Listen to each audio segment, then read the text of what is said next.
Bonjour à vous tous et à vous toutes. Un de mes confrères prêtres m'écrivait récemment: nous allons fêter Pâques comme elle était à l'origine une fête de famille. Et c'est vrai. Au début, Pâques était célébré chez les nomades en famille. On sacrifiait un agneau à la première lune de printemps.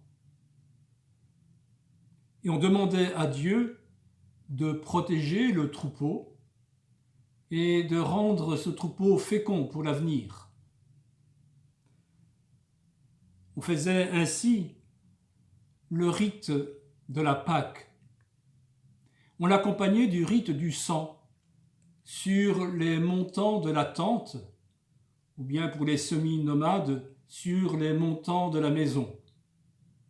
Il s'agissait de se protéger du destructeur pour qu'il n'emporte pas tout le monde. Nous avons un écho de ces anciens rites dans les évangiles. Saint Jean, dans le 4e évangile, signale que lors de la crucifixion, on n'a pas brisé les os de Jésus. Et il cite ici Exode, chapitre 12, verset 46, « On ne brisera pas ses os ». Il s'agissait de l'agneau pascal. Et le même évangéliste signale que Jésus est mort vers la 6e heure, c'est-à-dire à l'heure où précisément on immolait les agneaux pour la Pâque. Il suggère ainsi que Jésus est le nouvel agneau pascal, et en cela, Saint Jean rejoint une tradition solidement établie dans les premières communautés chrétiennes.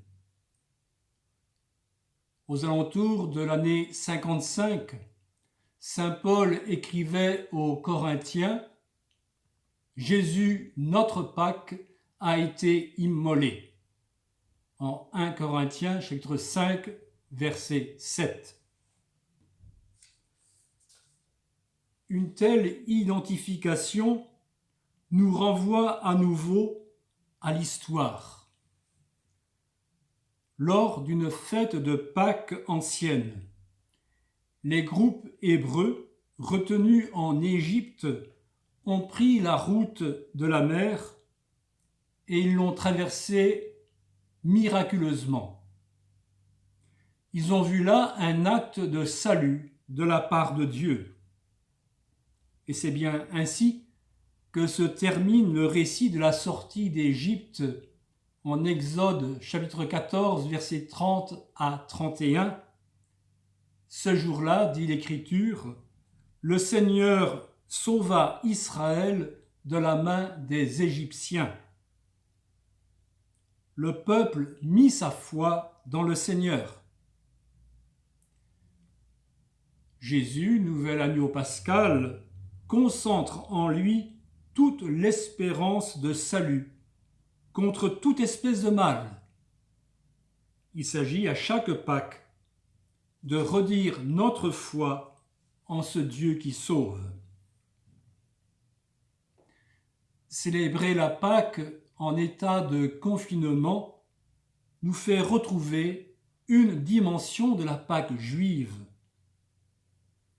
Lors du repas pascal, en famille, il revenait au chef de famille de faire une catéchèse à ses proches pour expliquer le rite célébré.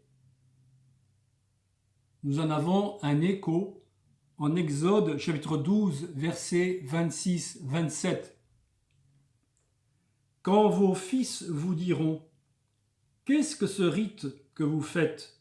vous direz « C'est le sacrifice de la Pâque pour le Seigneur, lui qui passa devant les maisons des fils d'Israël en Égypte, quand il frappa l'Égypte et délivra nos maisons. » Pour célébrer la Pâque en famille, Je vous invite à lire ensemble Exode chapitre 14 et l'évangile de Matthieu chapitre 28 versets 1 à 10, c'est-à-dire le récit de la résurrection de Jésus. Et suite à ces textes, à partager entre vous des intentions de prière. Je vous invite aussi à mettre un lumignon devant votre fenêtre.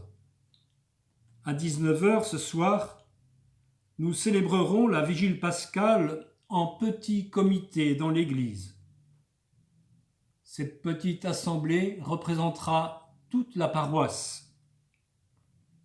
Ce sera une manière de vous lier à la lumière du cierge pascal qui sera introduit dans l'église et mis à sa place.